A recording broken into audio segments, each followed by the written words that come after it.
5 రోజుల పండుగ దీపావళి అని చెప్తారు. అంటే దీపావళిని 5 రోజులు జరుపుకోవాలా? ఇక ఇతర మతస్థులు కూడా ఈ పండుగను జరుపుకుంటారా? ఈ విషయాల గురించి ఈ వీడియోలో తెలుసుకుందాం. చెడుపై మంచి సాధించిన విజయానికి గుర్తుగా జరుపుకునే పండుగ దీపావళి. ఆశ్వయుజ బహుళ అమావాస్య రోజున దీపావళి పండుగ జరుపుకుంటాం. అసలు దీపావళి పండుగ ఎందుకు జరుపుకుంటాం? ఈ పండుగ వెనుకున్న పురాణ కథనం ఏంటన్న విషయానికొస్తే, భూదేవికి వరాహస్వామికి జన్మించిన నరకాసురుడు తాను తల్లి చేతిలో మాత్రమే మరణించేలా వరం పొందుతాడు. వరగర్వంతో ముల్లోకాలను ముప్పు తిప్పలు పెట్టడంతో భరించలేని దేవతలు, మునులు, గంధర్వులు శ్రీ మహావిష్ణువుని శరణు వేడుతారు. అప్పుడు శ్రీ మహావిష్ణువు ద్వాపర యుగంలో కృష్ణుడిగా అవతరించి సత్యభామతో కలిసి వెళ్లి నరకాసుర సంహారం చేస్తాడు. చతుర్దశి రోజు నరకుడు మరణించగా ఒక దుర్మార్గుడు మరణించిన సంతోషంతో దేదీప్యమానంగా దీపాలు వెలిగించి పండుగ చేసుకున్నారట. అప్పటి నుంచి దీపావళి చెడుపై మంచి గెలిచిన దానికి సూచనగా ఈ పండుగ జరుపుకుంటున్నాం. ప్రధానంగా చెప్పుకునే పండుగ వెనుక కారణం ఇదే అయినా, అంతకుముందే త్రేతాయుగంలో శ్రీరాముడు రావణాసురుణ్ణి హతమార్చి లంక నుంచి సతీ సమేతంగా అయోధ్యకు చేరిన సందర్భంగా ప్రజలంతా దీపావళి వేడుకలు జరుపుకున్నారని కూడా మరో కథనం. ఈ పండుగను కొన్ని ప్రాంతాల్లో ఆశ్వయుజ బహుళ త్రయోదశి నుంచి కార్తీక శుద్ధ విదియ వరకు, అంటే 5 రోజుల పాటు జరుపుకుంటారు. ముఖ్యంగా ఉత్తరాదిలో దీపావళిని 5 రోజుల పండుగగా చేసుకుంటారు. ధనత్రయోదశి, నరక చతుర్దశి, దీపావళి, బలిపాడ్యమి, యమవిదియ మొత్తం 5 రోజుల పాటు వేడుకగా పండుగ చేసుకుంటారు. మొదటి రోజు ధనత్రయోదశి. ఆశ్వయుజ బహుళ త్రయోదశినే ధనత్రయోదశిగా జరుపుకుంటారు. ఈరోజు బంగారం, వెండి ఆభరణాలు పూజలో పెడితే లక్ష్మీదేవి అష్టైశ్వర్యాలు ప్రసాదిస్తుందన్న నమ్మకం.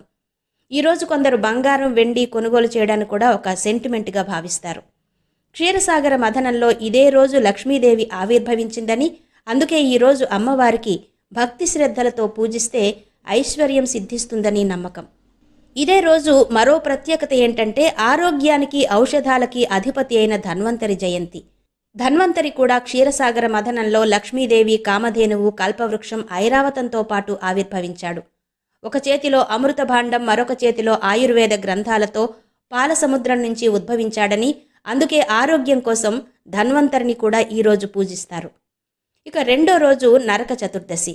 ఆశ్వయుజ బహుళ చతుర్దశిని నరక చతుర్దశిగా జరుపుకుంటారు. అంటే దీపావళి ముందు రోజు అన్నమాట. ఈరోజే శ్రీకృష్ణుడు సత్యభామ సమేతంగా వెళ్లి నరకుడిని సంహరించి సాధు సజ్జనులను రక్షించాడు. అయితే ఈ ఏడాది నరక చతుర్దశి, దీపావళి ఒకే రోజు వచ్చాయి. సూర్యోదయానికి చతుర్దశి, సాయంత్రానికి అమావాస్య ఉండడంతో ఇలా జరిగింది. ఇక ఈరోజు నువ్వుల నూనె వంటికి పట్టించుకుని తలంటు పోసుకుంటే దోషాలు పోతాయని చెబుతారు. మూడో రోజు దీపావళి అమావాస్య. ఆశ్వయుజ అమావాస్య రోజున దీపావళి పండుగ. సంధ్యా సమయంలో లక్ష్మీదేవి పూజ చేస్తారు. ఆ తర్వాత తీపి పదార్థాలు తిని తర్వాత దీపాల వెలుగులతో ఇంటిని నింపి బాణసంచ వెలిగిస్తారు. ఈరోజు లక్ష్మీ పూజ చేస్తే వ్యాపారం వృద్ధి చెందుతుందని హిందువుల ప్రగాఢ నమ్మకం. ఇక 4వ రోజు బలిపాడ్యమి. దీపావళి మరునాడు, అంటే కార్తీక మాసం మొదటి రోజున బలిపాడ్యమి అంటారు. చతుర్దశి రోజు శ్రీ మహావిష్ణువు పాతాళానికి అణిచివేసిన బలిచక్రవర్తి తిరిగి భూమి మీదకు వచ్చిన రోజు అని చెప్తారు. మహారాష్ట్ర వాసులు ఈ రోజును నవదివస్గా భావిస్తారు. ఇక గుజరాతీయులకు ఇది ఉగాది పండుగ. మరోవైపు శ్రీకృష్ణుడు గోవర్ధనగిరినెత్తి వ్రేపల్లె వాసులను కాపాడింది కూడా ఇదే రోజు అని చెప్తారు.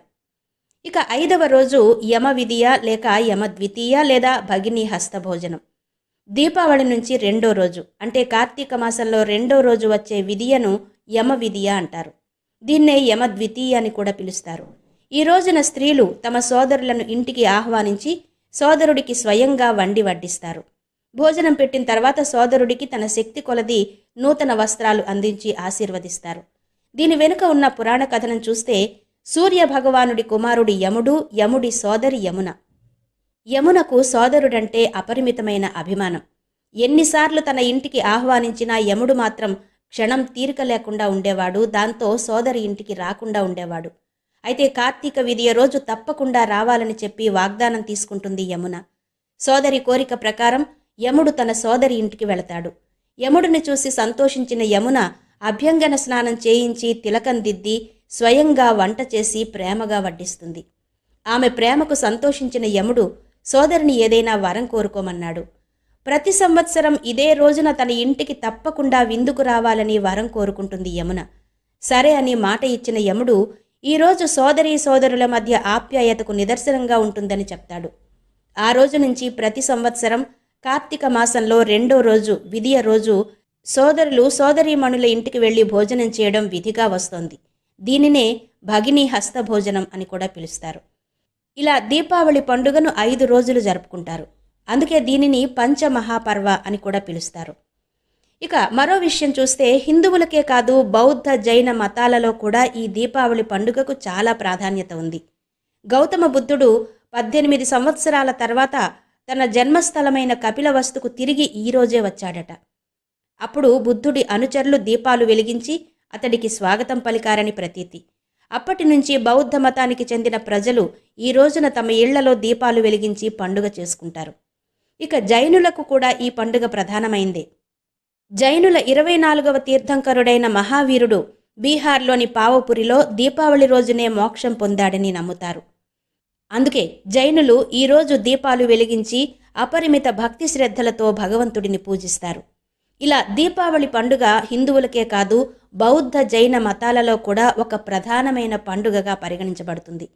ఇవి దీపావళి వెనుకున్నటువంటి వివిధ పురాణ కథనాలు, దీపావళి పండుగను 5 రోజులు జరుపుకోవడం వెనుక ఉన్నటువంటి కారణం.